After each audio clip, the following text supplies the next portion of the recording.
Hola gente, bien, hoy me gustaría hablar sobre el libro Orden Natural de Carlos Sacheri. Bueno, lo primero que podría decir es que este texto es una excelente introducción para toda persona a la que le cueste entender por qué existen quienes son escépticos tanto a la izquierda como a la derecha, y también en qué ideales o principios estaría basada esa postura disidente. El autor se fundamenta mucho sobre valores católicos y va explicando parte por parte cómo llega a ciertas conclusiones. En lo personal, yo suelo decir que tengo una cierta distancia con la Iglesia Católica y en algún video a futuro voy a explicar los motivos. Es un libro de lectura fácil, sencillo y sin trabas. Una de las primeras cosas que puede ser útil tener en cuenta y que se menciona en el texto es que, por ejemplo, cuando observamos la estructura de una planta, simplemente vemos un orden, unas proporciones, una simetría, unos tiempos de crecimiento, etc. También podemos captar la existencia de un orden cuando vemos los movimientos de los planetas o los tiempos dentro de los cuales ocurren fenómenos estelares. El autor entonces nos invita a preguntarnos por qué existiría orden en esos aspectos y no existiría un orden en todo, que a su vez rige al ser humano y lo determina para vivir de un cierto modo. Lo siguiente que se nos explica es que hay un orden natural, así como uno supranatural, y nosotros estamos dentro de ese orden. Por lo tanto, no nos queda mucha opción más que descubrirlo y seguirlo. Seguirlo significa que tiene influencia en nuestros aspectos morales, sociales, económicos, políticos o culturales. El acatamiento a ese tipo de valores que se desprenderían del orden natural sabemos que cambió rotundamente en el tiempo al que típicamente llamamos Ilustración, en el cual se dejaron atrás muchos ideales para tomar otros nuevos. Desde ese momento surge la figura social del proletariado, hay movimiento masivo hacia las ciudades desde el campo, surgen el liberalismo y el socialismo, o la llamada división internacional del trabajo que comenzó a regir el mundo desde ese momento.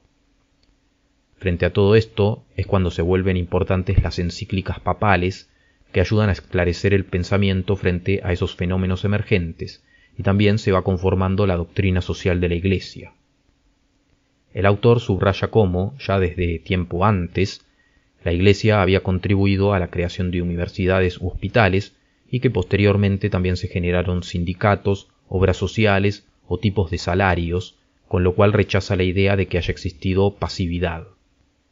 Se explica cómo, producto de la Ilustración y el liberalismo, se generó lo que típicamente le decimos secularización en muchos aspectos de la vida humana y que entonces nunca fue visto como muy simpático que una institución como la Iglesia se ande metiendo en estos temas.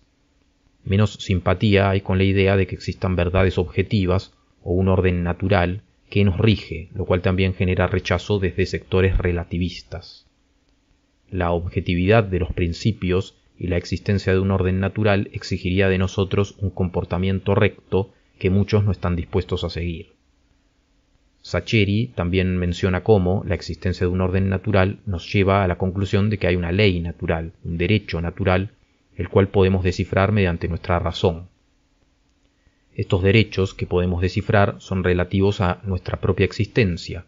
Por ejemplo, todos queremos tener derecho a conservar nuestra vida, y tal vez esa lógica es una de las más importantes para entender por qué nos organizamos como lo hacemos. Una ley natural, descifrada, teniendo en cuenta ese principio, siempre va a ser más sólida que un derecho creado por cuestiones circunstanciales temporales. Otro punto mencionado a tener en cuenta es que el humano tiene libre albedrío, por lo tanto realiza actos y tiene que hacerse responsable de ellos. Ahí es cuando aparece nuevamente el tema del comportamiento recto, porque si una persona se deja llevar demasiado por emociones fáciles, todo tiende a empeorar.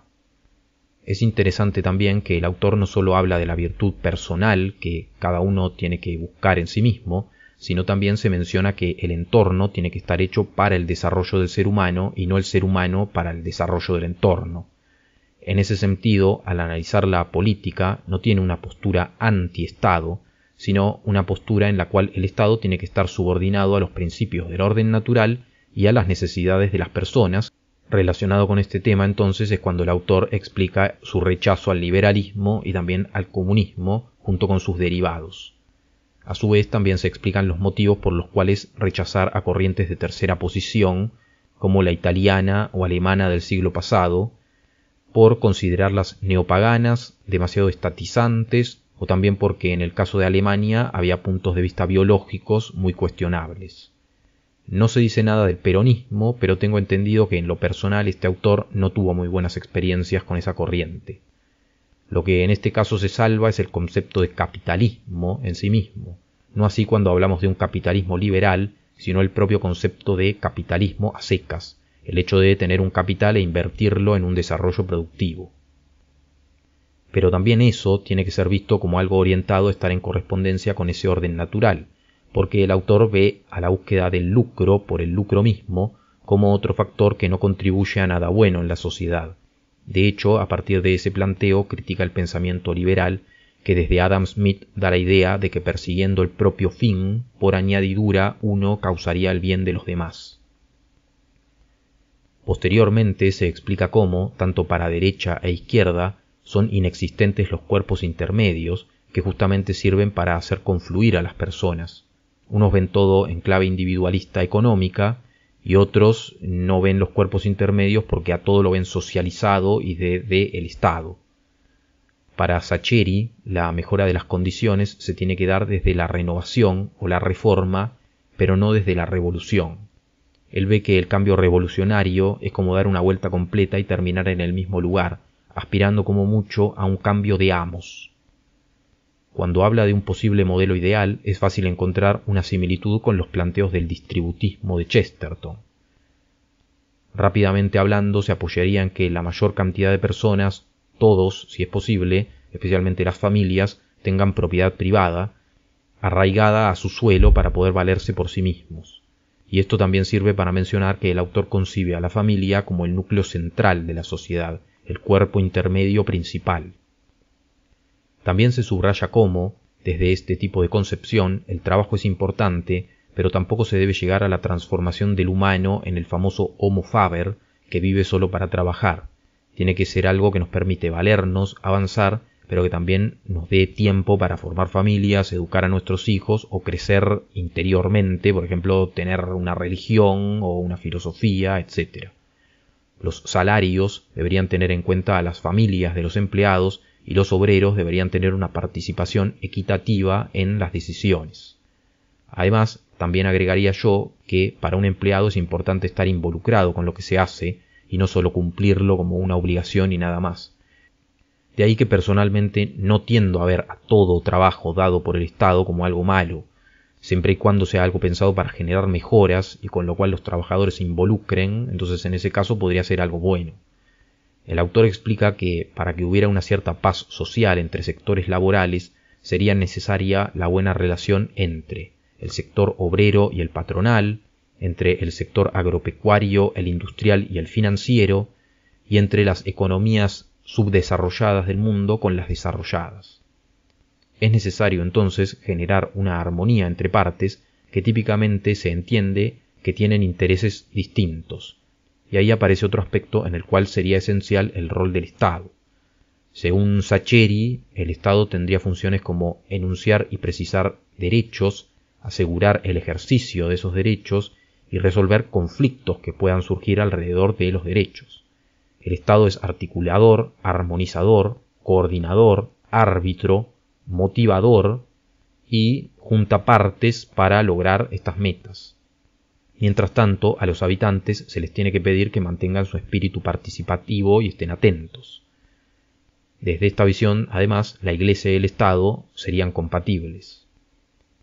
A su vez, también se habla de cómo los obreros tienen que estar organizados, pero bajo un sindicalismo sano y pudiendo hacer huelgas o actos de resistencia, pero que estén verdaderamente justificados. Una sociedad con estos aspectos cumpliría también con actos de solidaridad que impedirían la caída de muchas personas. Cuando se habla de aspectos económicos, también se agrega la necesidad de tener una moneda que esté adecuada a la masa de bienes producidos o a las necesidades del propio país, y se subraya la necesidad de que ese tipo de aspectos esté manejado desde la soberanía y no desde afuera con organismos como por ejemplo el Fondo Monetario Internacional.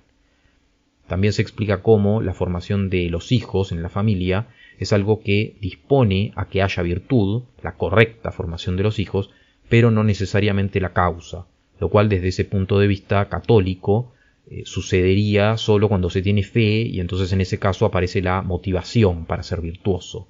Un concepto clave que se menciona para entender estos planteos y la propuesta es algo tan básico como el concepto de bien común. Bueno, como dije sobre el principio y dando mi conclusión, pienso que este es un texto fácil de leer, se entiende bien y es bueno para toda persona que quiera una introducción para entender por qué existen pensamientos escépticos tanto a izquierda como a derecha. Obviamente que pensar en que todo esto se pueda llevar a cabo es difícil porque hay muchas cosas para mejorar, pero no deja de decir verdades que es necesario tener en cuenta.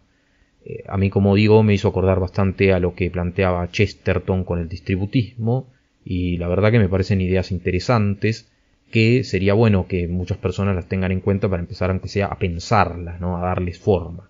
De manera que, bueno, espero que les haya resultado interesante el video, pueden dejar lo que piensan en comentarios, y bueno, nos vemos en el próximo. Un saludo.